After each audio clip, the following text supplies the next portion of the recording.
한번 여러분 신앙의 걸음을 돌아보십시오. 하나님이 큰 은혜들을 많이 주시지 않았습니까? 하나님이 우리에게 많은 것들을 주셨어요. 그리고 주시고 계십니다. 은혜를 주시고 사랑을 주시고 그리고 또 우리 믿음을 복돋아 주시고, 그래서 확신하게 하시는 것이죠. 하나님의 사랑, 그 은혜를 확신하게 하고, 하나님의 인도하심을 확신하게 하고, 하나님의 동행과 그 살아계심을 확신하게 하십니다. 그런 확신을 주신다 이 말이죠. 그리고 성령을 주십니다. 또 성령이 우리에게 베푸시는 은사들을 주시죠. 그처럼 말이죠, 우리 믿음의 길에 필요한 것들이 있다면 하나님이 우리에게 다 주셨습니다. 그렇죠 여러분? 주셨습니다. 그리고 또 주고 계십니다. 얼마든지 하나님은 다 주십니다. 약속하셨으니까요. 그런데 여러분, 중요한 게 있는데 뭔지 아십니까? 중요한 것은 하나님이 우리에게 그처럼 필요한 모든 은혜를 주시고 사랑을 주시고 믿음과 확신을 주시고 은사를 주시고, 하나님이 우리에게 주신 그 모든 것들을 우리가 잘 간직하느냐, 잘 지키느냐, 이게 참 중요합니다.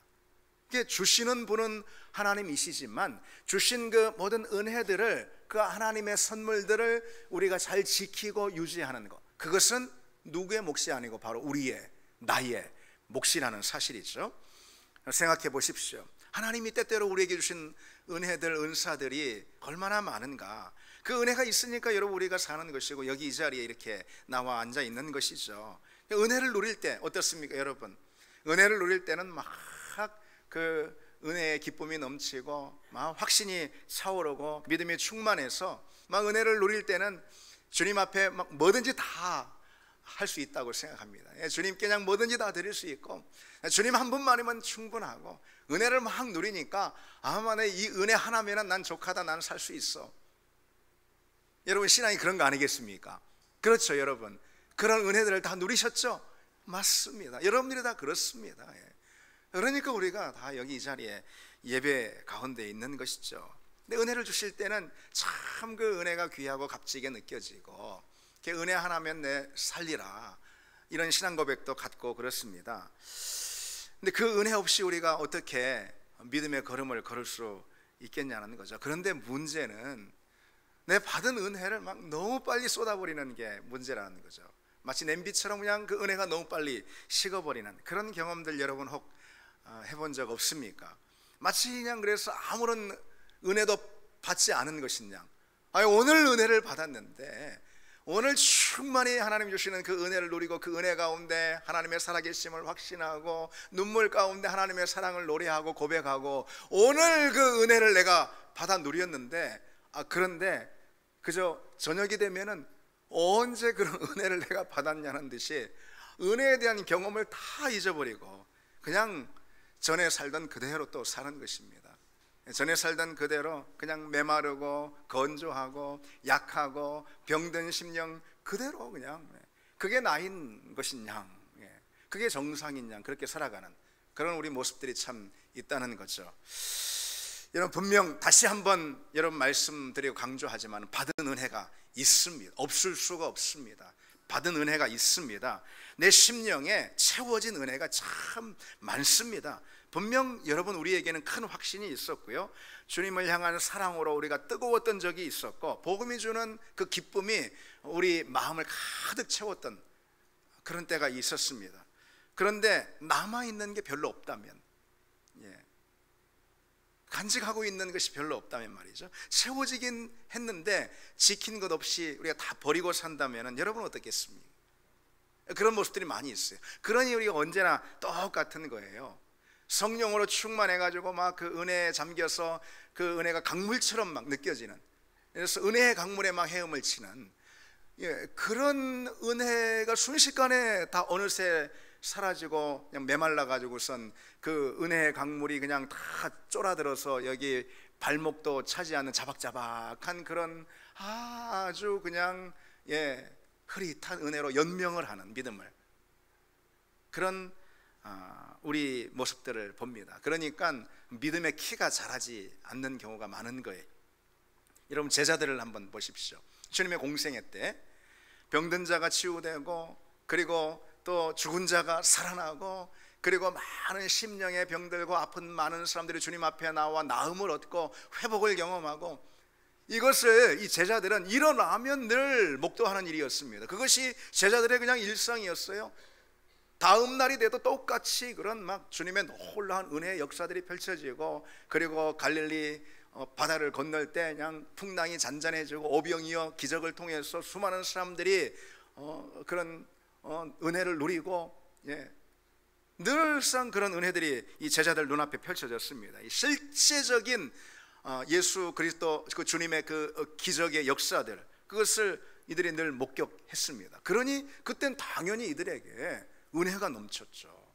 그리고 큰 믿음의 도전들이 막 그때마다 막 얼마나 많이 일어났겠습니까? 그렇잖아요. 병든 자가 일어나고 38년 된 병든 자가 나음을 얻고, 그런 주님의 기적의 역사들, 주님의 일하심을 그들의 눈으로 실제적으로 목도할 때 이들의 막 가슴이 얼마나 막 타오르고, 이들의 믿음이 얼마나 많이 크게 일어나고 그러지 않았겠습니까? 그냥 무슨 일이 있어도 난 주님을 쫓을 거야, 그러면서 강한 믿음의 용기와 자신감들이 이들에게 생기고 그랬을 겁니다. 그런데 어떻습니까? 그냥 자고 나면 또 달라지잖아요. 이들이 자고 나면 그냥 전으로 또 돌아가 버립니다. 이전의 의심과 약함의 자리로 다시 금세 돌아가 버리죠. 그러자 주님께서요, 그런 제자들의 모습을 보다 못해서 공생의 말쯤에 주님이 제자들을 이렇게 심하게 질책하시는 장면이 있어요. 내가 얼마나 너희와 함께 있으며 얼마나 너희를 참으리요. 아니, 그렇게 많이 은혜를 누리고 맨날 누리는 것이 은혜고, 맨날 보는 것이 주님이 행하시는 기적의 일들이고 믿음의 역사들인데, 그런데 어찌리 믿음의 키는 자라지 않냐. 그 은혜를 어떻게 그냥 자고 나면 금방 다 쏟아버리고 다시 도로 돌아가냐. 그런 책망의 말씀 아니겠습니까? 제자들이요, 그동안 이들이 받았던 확신, 그런 은혜 날마다 받았잖아요. 그것을 그때마다 그냥 조금씩만 쌓아놔, 다도 아니고 조금씩만 그때 받았던 확신과 믿음과 은혜를 쌓아놓기만 했더라도 이들이 나중에는 그야말로 산을 옮길 만한 믿음이 충분히 되고도 남았을 것입니다. 근데 문제는 받은 은혜를 그냥 그때마다 다 쏟아버렸던 거, 이게 참 문제였어요. 여러분, 우리가요, 은혜든 믿음이든 확신이든 그 다음에 성령의 충만함이든 무엇이든요, 주님께서 주십니다.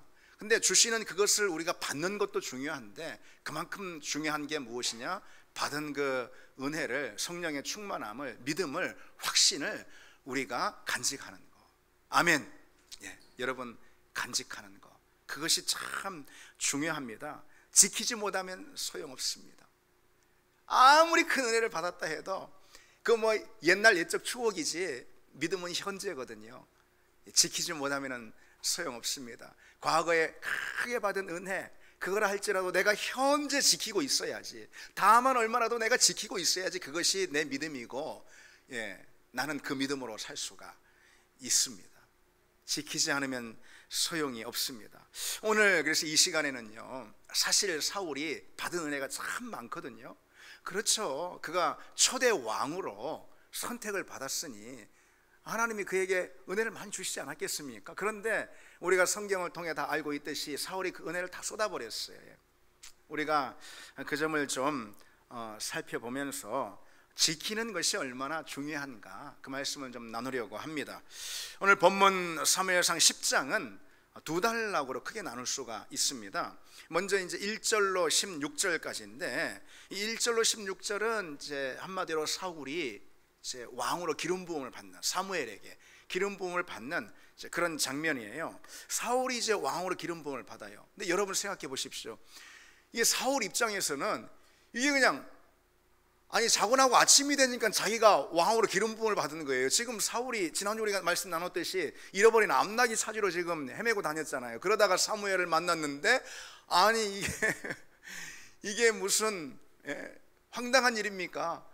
사무엘이 자기를 왕으로 기름 부어 버린 것이죠. 이게 사울 입장에서는 굉장히 얼떨결하고 참 굉장히 이게 어리둥절, 참 받아들이기 힘든 그런 일이었을 거예요.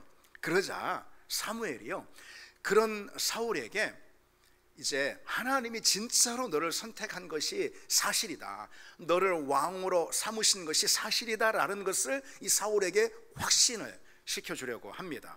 그래서 그를 선택하셨다라는 여러 가지 징조, 사인을 예언으로 보여줍니다. 네가 돌아갈 때에 베냐민 경계 셀사에 있는 라헬의 묘실 근처에 이를 때쯤에 두 사람을 만날 것인데 바로 그들이 너에게 잃어버린 암나귀를 찾았다라고 그 소식을 일러줄 거야. 이게 첫 번째요. 그 다음에 거기서 이제 더 나가다 보면은 베델 근처에 이르면은 세 사람을 만날 것인데 그들로 하여금 내가 떡 두 덩이를 받게 될 거야. 이게 두 번째 징조예요. 그 다음에 마지막으로 그 후에 네가 하나님의 산에 이를 때쯤에 선지자 그룹을 만나게 될 건데 그들이 예언할 때 너에게도 하나님의 영이 크게 임해서 너도 그들과 함께 예언하는 그런 일이 일어날 거야. 이렇게 이제 하나님이 그를 진짜로 왕으로, 이스라엘의 왕으로 선택하셨음을 보여주는 세 가지 사인에 대해서 예언을 해줍니다. 그런데 실제로 그 예언이 다 이루어지거든요. 바로 그 점을, 그 대목을 이제 1절에서 이제 16절 담고 있고요. 그 다음에 17절에서 마지막 절까지는 이런 내용을 담고 있습니다. 사무엘이 이제 그 이후에 이스라엘 모든 백성들 다 미스바로 모이게 합니다. 그리고 사울을 왕으로 선출하는 거예요. 그러니까 이제 비공개적으로 사무엘이 사울에게 왕으로 기름을 부었잖아요. 그런데 이것을 아주 공적 자리 공개적으로 이스라엘 모든 백성들 앞에서 왕으로 선출하는, 그런데 이제 선출을 하는 방법이 뭐냐면은 제비뽑기 방식으로 선출을 합니다. 그래서 좁히고 했더니 나중에 이제 사울이 지목이 되지 않습니까? 그런데 사울이 지명이 되자 사울이 저기 짐짝에 숨어가지고 보이질 않는 거예요.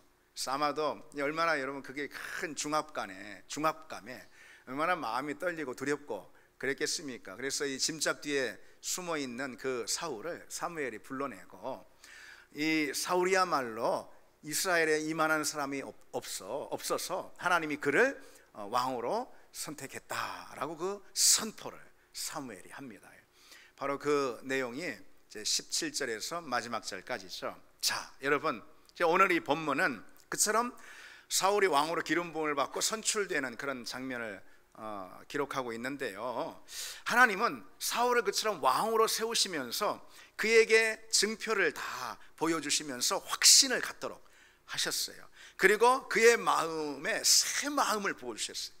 그 마음을 새 마음으로 빚어주십니다. 그리고 그에게 하나님의 영 곧 성령을 크게 부어주심으로 그가 새 사람이 되게 해주십니다. 그러니까 하나님은 사울이 좋은 왕이 될 수 있도록 모든 것을 다 주셨던 거예요. 바로 그 말입니다. 이것이 오늘 이 이야기가 바로 그 말인 거예요. 사울이 좋은 왕이 될 수 있도록 하나님이 모든 것을 다 주신 거예요. 한마디로 확신을 주시고 새 마음을 주시고 그리고 또 성령을 그에게 부어주셨어요. 다 주셨어요. 그렇게. 그러나 어떻습니까 여러분? 우리가 성경의 뒷이야기를 다 알고 계시죠 여러분? 사울이 하나님께 버림을 받지 않습니까? 왜요?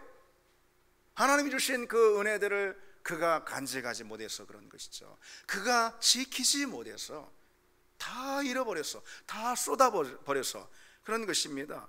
그래서 결국은 하나님께 버림을 받고 그 인생의 말년이 얼마나 불행하게 되는지 우리는 성경을 통해서 알고 있습니다. 그래서 오늘 이 시간에는 하나님이 주신 은혜를 지키지 못한 그 사울에 대해서 우리가 좀 말씀을 살펴보면서 그것을 통해서 오늘 성경이 우리에게 주는 교훈에 대해서 좀 나눠보려고 합니다. 자, 여러분 준비되셨죠? 같이 한번 말씀을 나눌 때 먼저 하나님이 사울에게 무엇을 주셨습니까? 하나님이 사울에게 주신 것이 무엇일까요? 그것은 첫 번째로 확신입니다. 여러분, 확신을 주셨어요. 그러나 사울은 그 확신을 이내 잃어버리고 말죠. 본문 1절로 6절에 보시면은 아까 제가 짤막하게 소개를 해드렸는데 사무엘은 사울을 이제 집으로 돌려보내면서 하나님이 너를 진짜 왕으로 선택하셨음이 분명한데 네가 그것을 보게 될 거야 하면서 이제 예언을 주시는 거예요. 증표를 네가 만나게 될 거다. 첫 번째 증표는 어떤 사건으로 그 증표가 드러나냐면은 네가 이제 베냐민 경계쯤에 이를 때에 두 사람을 만나게 될 텐데 그 사람들이 너한테 잃어버린 암나귀를 찾았다라고 말해줄 거야. 근데 이것이 왜 사울에게 증표가 되냐면, 여러분, 사울이 애초에 왜 집을 떠났습니까? 어떻게 하다가 사무엘을 만났습니까? 암나기를 찾으려다가 그랬던 거잖아요. 그런데 그 문제가 해결이 된 거예요.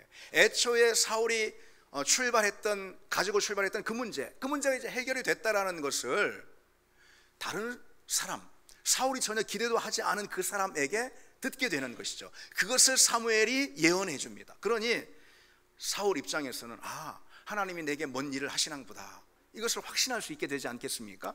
자, 그럼 두 번째 예언은 더 분명한 확신으로 이 사울에게 다가왔을 것입니다. 그게 뭐냐면은, 거기서 조금 더 가다가 이제 다볼 상수리 나무 근처에 이르게 될 텐데, 그러면은 베델로 올라가는 세 사람을 만나게 될 거야. 그 사람들이 너에게 이제 떡 2덩이를 줄 거다, 그런 예언을 이제 사무엘이 사울에게 하죠. 여러분, 베델 의미 있는 장소죠. 하나님의 집. 그래서 베델에 성소가 있었습니다. 그래서 베델로 올라가는 사람은 어떤 사람일까요? 당연히 예배자죠. 예배자들이 지참하고 있었던 떡은 무엇일까요? 당연히 제물입니다. 소제로 올려드릴 제물. 그런데 그 제물을 사울에게 준다? 하나님께 올려드릴 제물을 사울에게 준다? 이것은 의미 있는 일이 아니겠습니까? 그렇죠? 바로 그것이, 이건 참으로 예외적인 일이죠.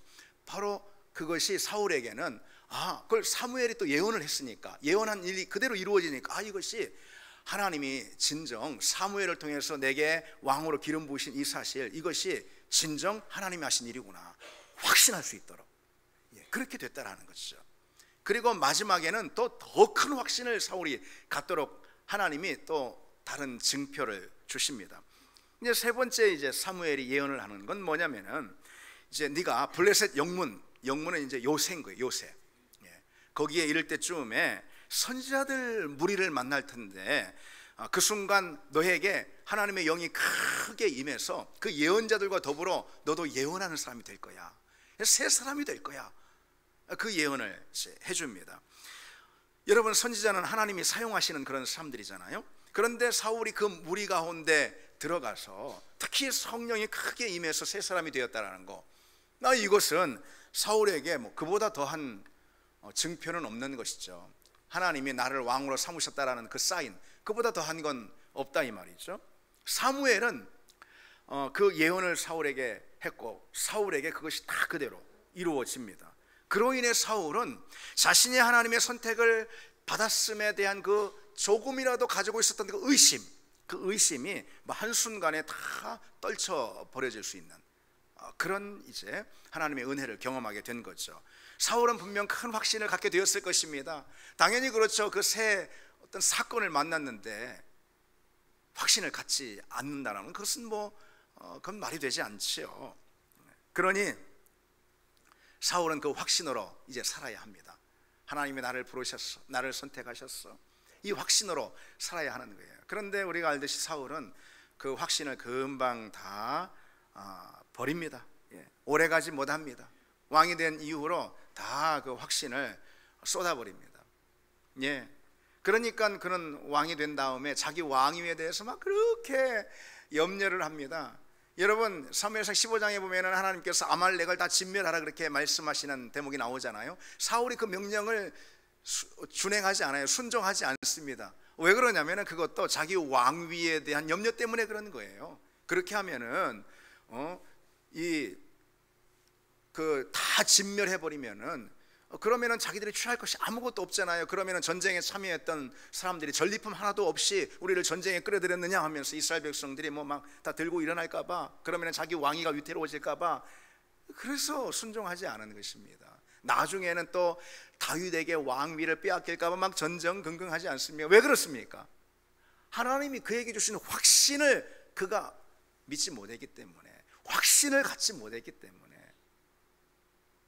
그래서 그는 점점 의심이 생기고, 그래서 하나님이 그를 세우신 목적을 쫓아가지 못했던 겁니다. 여러분, 하나님은요 우리에게 다 믿음을 주십니다. 그리고 그 증거를 주십니다. 우리 마음 가운데 눈으로 보는 것 이상의 훨씬 더 뚜렷하고 분명한 믿음의 그 증거, 그 증거를 우리에게 다 주십니다. 그래서 우리로 하여금 확신하게 하시는 거예요. 놀라운 십자가의 사랑을, 하나님의 그 은혜를, 하나님의 오늘도 여전히 살아계셔서 나와 함께 하심을 우리로 하여금 확신하게 만드십니다. 아멘.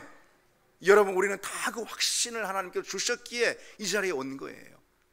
그 확신 없이 아직도 믿음 찍어가지고선 하나님이 계신가 뭐 그래 하면서 어디 계실까 뭐 하면서 이 자리에 앉아 계신 분들은 아마 없을 것입니다. 그럼 믿음이 없는 거죠. 진정 우리가 하나님께 부름을 받았다면은 하나님이 이미 우리에게 다 그 확신을 심어 주셨다라는 거죠. 중요한 것은요, 그 확신을 잃지 않는 것입니다. 여러분에서 우리는 기도해야 합니다. 날마다 하나님 내게 확신을 주십시오. 이 기도도 중요하지만 주님 내게 이미 주신 주님 사랑에 대한 확신, 구원에 대한 확신, 이 확신을 나로 하여금 결코 잃지 않게 해주시옵소서. 내가 그 확신을 간직하게 하시옵소서.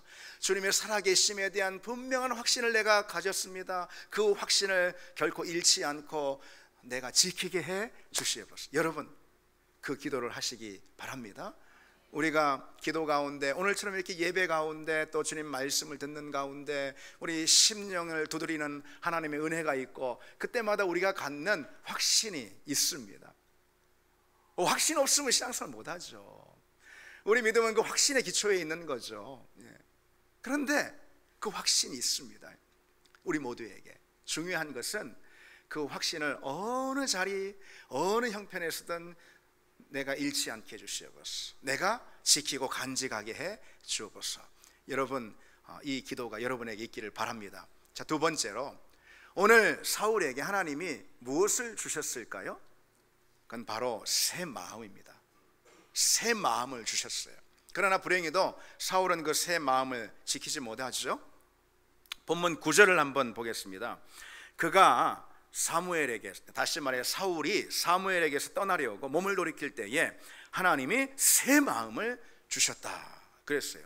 다시 말해서 하나님이 사울의 마음을 변화시켜 주시는 거예요. 그러니까 새롭게 빚어 주시는 거예요. 그 마음을 새로 창조해 주시는 거예요. 그래서 그가 새 마음을 갖게 해 주셨어요. 그게 얼마나 감사한 일입니까? 그러니까 여러분, 우리가 갖게 된 새 마음들이 있거든요.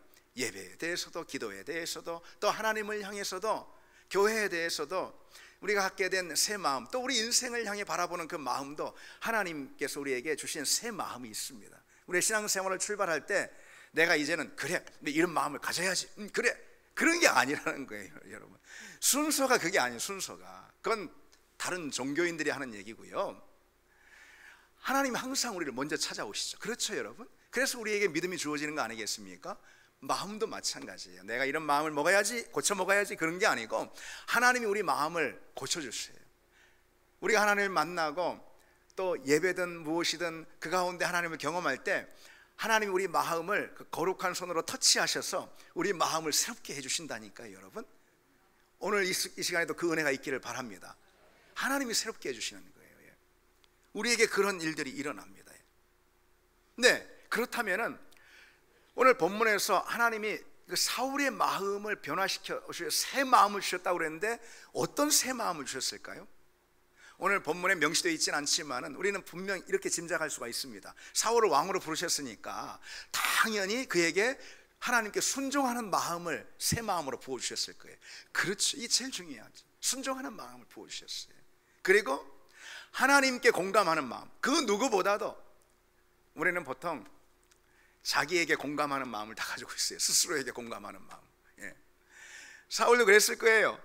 그렇게 살았어요. 그러나 이제 하나님께 공감하는 그 마음, 그 새 마음을 부어주셨다 이 말이죠.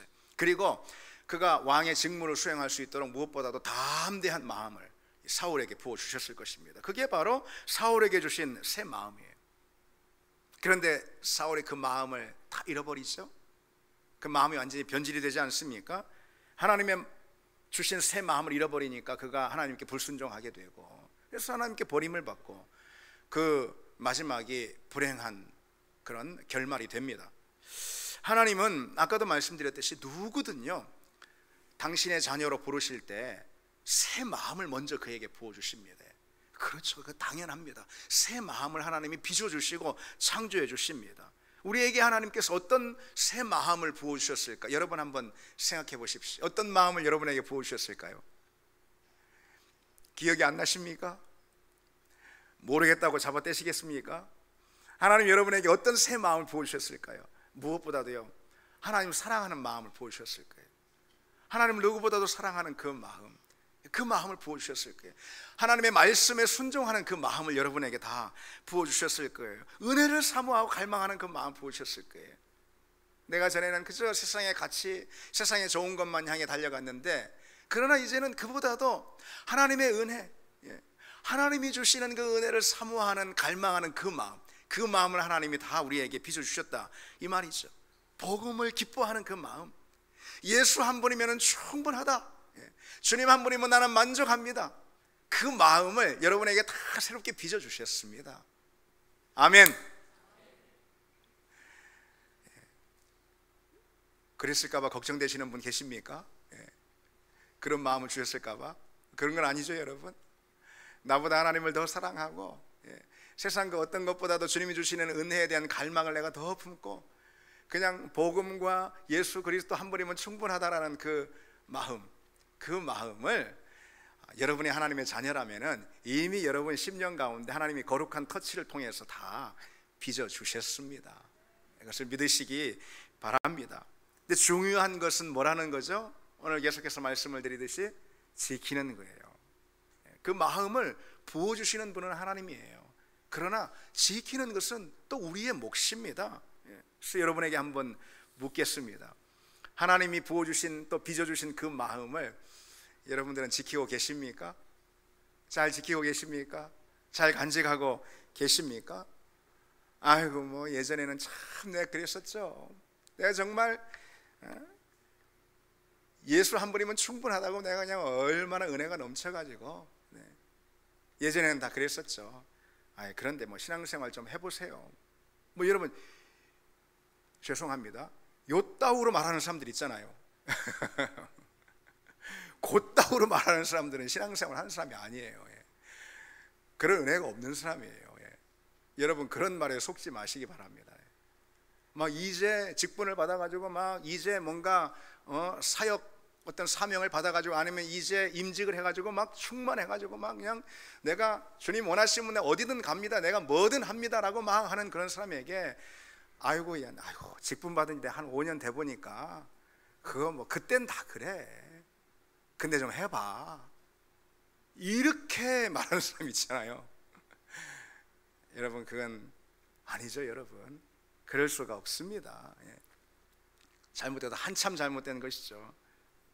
그래서 우리 역시 마찬가지인 거예요. 하나님이 빚어주신 새 마음이 있는데, 그 마음이 주님을 향해 타오르는 그 사랑과 끓어오르는 그런 사랑의 마음들 있잖아요. 그런 믿음들, 이것이 내가 전과 같지 않다. 만약 이런 것을 내가 스스로 고백하게 될 때, 그것은 여러분 내 믿음이 이미 큰 위기에 빠진 상태인 거예요. 그걸 느끼고도, 그런데 그걸 그냥 그러려니 이렇게 생각하는 거 있잖아요. 그건 이미 절벽 위에 서 있는 것입니다. 우리가 그 사실을 기억해야 합니다. 우리가 지키는 것이 얼마나 중요한가.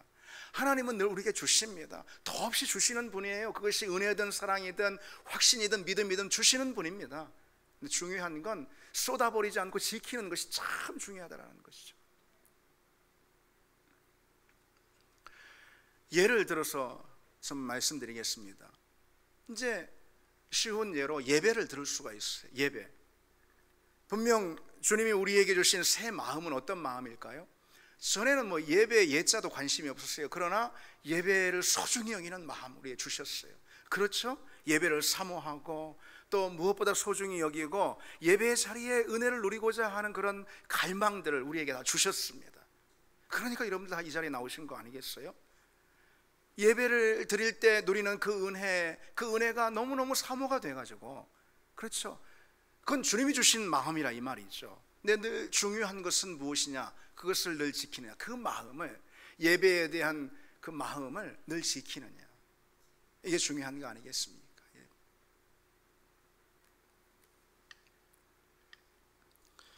최근에 그 미국의 한 설문조사 단체에서요, 여론조사 기관에서, 이제 기독교 여론조사 기관이에요.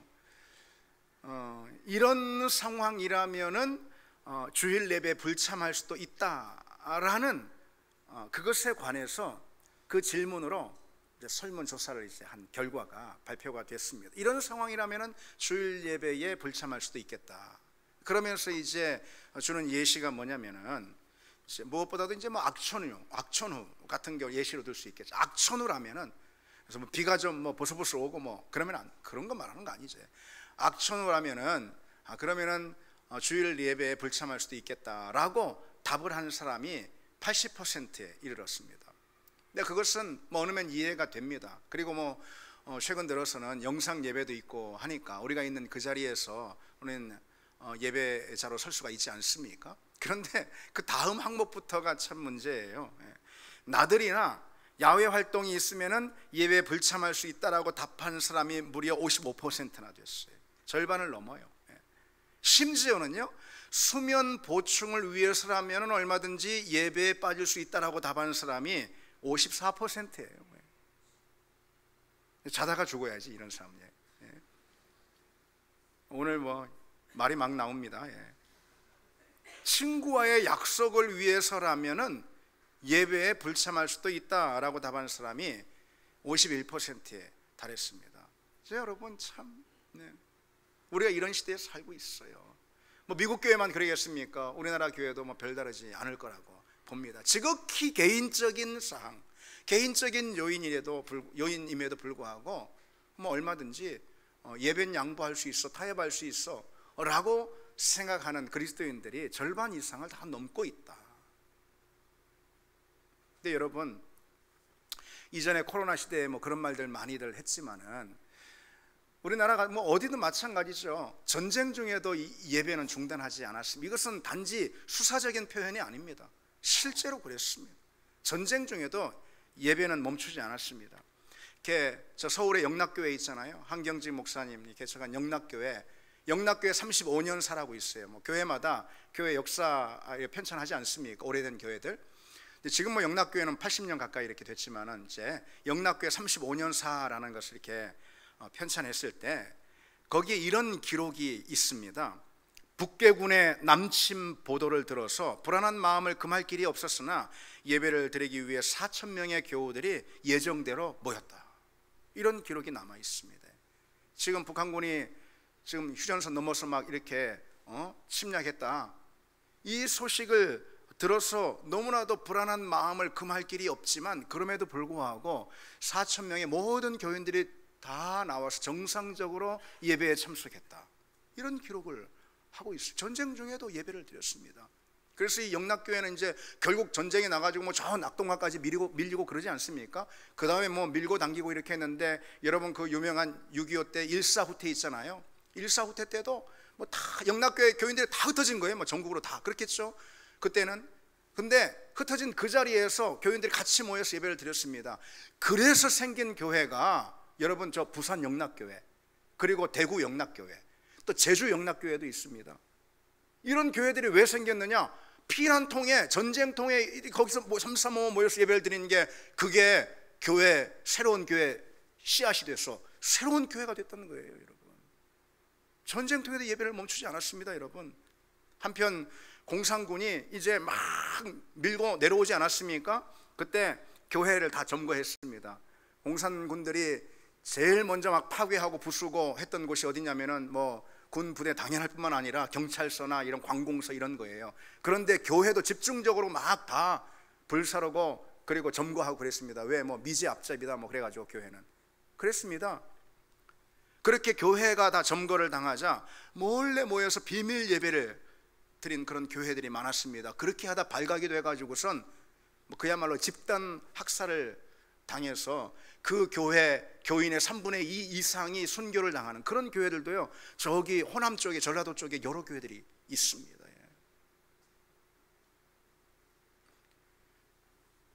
그런가 하면은 거제도에 포로 수용소가 만들어졌잖아요. 거대한 포로 수용소가요. 그런데 거기에 일명 그 방공포로들이라고 또 잡혀가 있었잖아요. 이들은 공산당이 아닌데 말이죠. 근데 이 방공포로들이요, 예수 믿는 사람들 그 포로 수용소 한켠에 작은 천막을 쳐놓고 거기에 주일 예배로 모였습니다. 여러분, 거기에 공산당들 많아요. 예수쟁이 그냥 보면은 다 죽인다고 하는 포로 수용소에 뭐 질서도 없고 법도 없어요 거기에.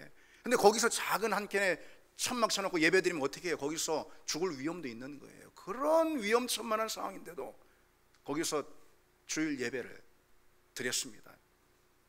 여러분, 예배에 대해서 말씀을 드렸는데 하나님이 우리에게 원래 우리가 하나님 만났을 때 예배에 대해서 주신 새 마음이 그런 마음이라는 거예요.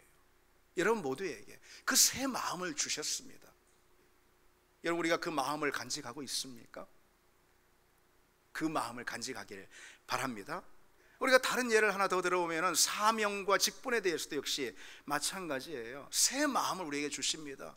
저는 신학교 들어갈 때, 그리고 또 목사로 안수를 받을 때, 그리고 또 하나님이 새로운 사명을 주셔서 또 교회를 개척하고 그럴 때, 그때마다 하나님이 주신 새 마음을 기억합니다. 새 마음을 부어주셨어요. 그래서 그 새 마음으로는 정말 뭐 내가 어떤 일이라도 다 할 거야. 하나님이 부르시면 내가 어디라도 다 갈 거야. 그런 마음이었죠, 그 새 마음이. 그런데 중요한 것은 그 마음을 여전히 지금도 간직하고 있느냐, 이 질문이 우리에게 있어야 하는 거죠.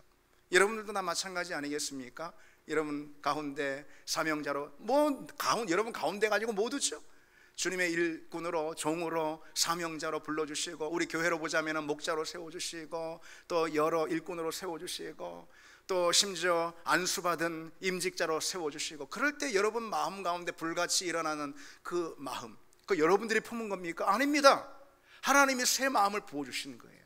그 새 마음을 계속해서 견지하고 간직하는 그런 우리 모두가 다 되기를 바랍니다. 마지막 하나, 세 번째로 하나님이 사울에게 무엇을 주셨을까요? 그건 성령의 충만함을 주셨습니다. 그러나 불행히도 사울은 그 성령의 은혜를 유지하지 못했습니다. 본문 10절에 보시면은 하나님의 영이 사울에게 크게 임함으로 그가 그들 중에서 예언을 했다 그랬고요.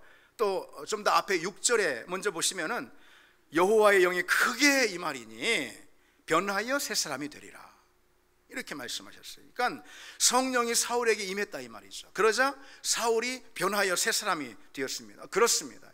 이게 순서인 거예요. 하나님이 우리를 부르시기 전에, 그리고 사용하시기 전에 반드시 하나님이 그분의 영을 우리에게 크게 부어 주십니다. 그리고 성령이 그에게 우리에게 임하면은 우리는 변화가 됩니다. 변화되지 않을 수가 없어요. 온전한 변화가 일어납니다. 아무리 신앙생활 오래 해도요, 성령의 충만한 은혜를 경험하지 못하면은, 다시 말해 성령 체험하지 않으면은 변화될 길이 없습니다. 여러분, 성령의 역사가 곧 우리를 변화시키지 그 외에는 그 무엇으로도 우리는 변화될 수가 없습니다. 여러분, 그런데 감사하게, 너무나도 다행스럽게 감사한 것은 우리 모두에게 하나님이 그와 같은 성령을 다 부어 주신다라는 거예요. 그게 약속인 거예요. 약속, 하나님이. 그런데 여러분, 오늘 이 말씀의 맥락을 쫓아서 중요한 건 무엇이라는 거죠? 부어주신 그 성령의 충만함을 간직하느냐, 유지하고 있느냐, 지키고 있느냐. 여러분 지키고 있습니까? 그 성령의 충만했던 그 은혜를, 그 체험을 여러분들 지키고 있으면 옛날 그냥 추억거리로만 여러분 생각하시는 건 아니죠. 여러분, 여러분 그래서는 안 되죠. 사울을 보십시오. 사울이 왕이 되고 얼마 지나지 않았어요. 그 성령 충만함을 다 쏟아버립니다. 그러니까 심지어 성령이 떠나시니까 그에게 악령이 임합니다. 악령이 임해요. 사무엘상 16장에 보면은요. 그런데 여러분, 오늘 바로 다음 장이 11장이잖아요.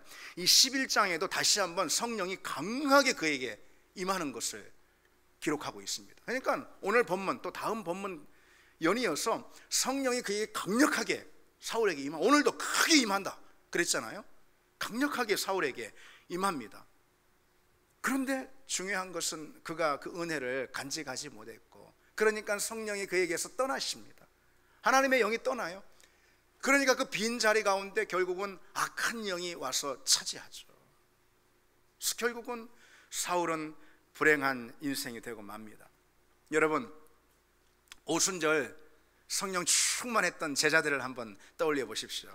이들이 여러분 복음을 그렇게 놀랍게 전하고 교회를 세우고 하나님의 놀라운 역사들을 그처럼 펼칠 수 있었던 유일한 그런 이유가 무엇일까요? 유일한 어떤 힘, 근거가 있다면 무엇일까요? 성령 충만이죠. 오순절 바람처럼 불처럼 이들에게 임한 성령 충만 아니겠습니까? 그것을 통해서 그처럼 위대한 초대교회의 그런 역사들을 기록한 것이죠.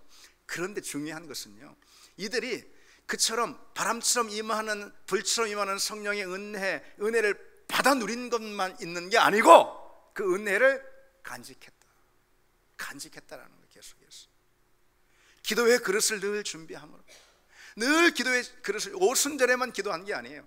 기도의 그릇을 준비함으로 늘 성령의 충만함을 그 그릇 가운데 채우고 이들이 유지했던 것입니다. 그러니 그와 같은 하나님의 역사를 이들이 경험한 것이죠. 개우리 중에도 가만 보면은 때로 성령 막 충만해가지고선 얼마나 열심인지 뭐 별거라도 다 할 것처럼 막 하다가 뭐 잠시뿐이고 냄비처럼 식어가지고요 은혜를 다 쏟아버리고 예전으로 돌아가는 그런 사람들이 있습니다. 여러분, 우리에게 그처럼 은혜를 쏟아버리게 하는 마귀의 활동이 있다는 거 알아야 합니다. 그 마귀의 활동을 우리는 주시해 봐야 합니다. 마귀는요 어떻게 해서든지 우리로 성령 충만 못하게 하는 거거든요. 여러분, 이 쉽게 말해서 신약 시대는 성령의 시대라고 말하잖아요. 성령이 다 하시는 거예요. 성령이 우리를 통해서 일하시는 거예요. 성령 없이 우리 믿음은 상상도 출발도 아무것도 할 수가 없어요. 성령이 하시는 일이에요. 그런데 그렇다면은 마귀의 역사의 초점은 어디에 있을까요? 그 성령의 역사를 어떻게 하면 무력화시키는 거, 거기에 있지 않겠습니까? 당연합니다. 성령이 충만하지 못하게 만드는 거예요. 그게 마귀의 역사인 거예요. 그런데 마귀의 입장에서 볼 땐 불가분 우리 중 누가 성령으로 충만하게 되면은 그런 일이 있을 거 아니겠어요? 마귀 입장에서 볼 때. 그러면 마귀는 어떻게 할까요? 어떻게 해서든지 쏟아버리게 만드는 거예요. 어떻게 해서든지 성령 충만 못하게 하는 거, 이게 첫 번째 전략이고, 뭐 마귀 입장에서 불가분 누가 성령 충만하게 되면은 어떻게 해서든지 빨리 쏟아버리게 만드는 그겁니다. 여러분, 우리가 성령으로 충만하다면은 사단이 감히 건들기나 할 수 있겠습니까? 우리 안에 성령이 계신데, 성령으로 우리가 충만한데 어디 뭐 어림도 없는 거죠. 마귀가 감당할 수 있겠습니까? 우리를 건들 수 있겠습니까? 역사할 수 있겠습니까? 그건 어림없는 일이죠. 그러니 마귀 입장에서는 우리 영적으로 여러분 이것을 분별해야 되지 않겠습니까? 마귀 입장에서는 뭘 하려고 할까요? 성령 충만한 우리의 그 은혜를 쏟아버리게 만드는 거예요. 오늘 이 자리에서, 예배의 자리에서, 기도의 자리에서 은혜로 충만하고 성령의 은혜를 충만히 내가 누립니다. 그런데 문 밖에 나가면은 그냥 다 쏟아버리고 예전 상태로 다시 돌아가 버리는 것이죠. 그래, 하나님이 주시는데 뭐 너희들이 그렇게 구하고 갈망하고 그러니 하나님이 주시는데 뭐 낸들 어떻게 하겠어. 그러나 받은 것을 당장 내놔. 이게 마귀의 역사라니까요. 여러분, 기억하시기 바랍니다. 기억하시기 바랍니다. 그래서 우리는 늘 이 기도의 그릇, 이 그릇을 준비해야 합니다. 그릇 안에 늘 채워놔야 하는 거예요, 성령의 은혜를. 그래서 데살로니가 전서 5장에 성령을 소멸하지 말라 그랬습니다. 하나님 우리 성령을 우리에게 주시는 분이라는 거예요. 그래서 우리의 믿음이 늘 지금 타오르게 하시는 분입니다. 믿음은 여러분 현재라는 사실을 기억해야 합니다. 예전에 뭐 얼마나 은혜를 많이 누리고 뭐 소시적 뭐 내가 뭐 얼마나 그냥 성령 충만해서 뭐 내 별일도 다 했다, 그런 거 다 쓸데기 없습니다. 다 쓸데없습니다. 옛날 얘기로 하자면은 뭐 그 믿음으로 나라를 구한 사람들도 많더라고요, 보니까. 그러나 예전에 받았던 은혜, 그때 뜨거웠던 신앙, 전에 내가 얼마나 헌신했는지 다 그거 소용없다라는 거죠. 믿음은 현재가 중요합니다. 현재의 믿음이 곧 나의 믿음입니다. 여러분, 기도의 그릇을 준비하시기 바랍니다. 그 그릇 안에 늘 그 은혜를 채우고 간직하는 여러분 되기를 바랍니다. 이제 말씀 맺겠습니다. 주님이 주신 것이 무엇이냐? 우리에게 믿음의 확신을 우리에게 주시고 새 마음을 주셨습니다. 성령의 충만함을 주셨습니다. 그것을 여러분 잘 간직할 수 있는 여러분 되기를 바랍니다. 우리 같이 찬양 드리겠습니다.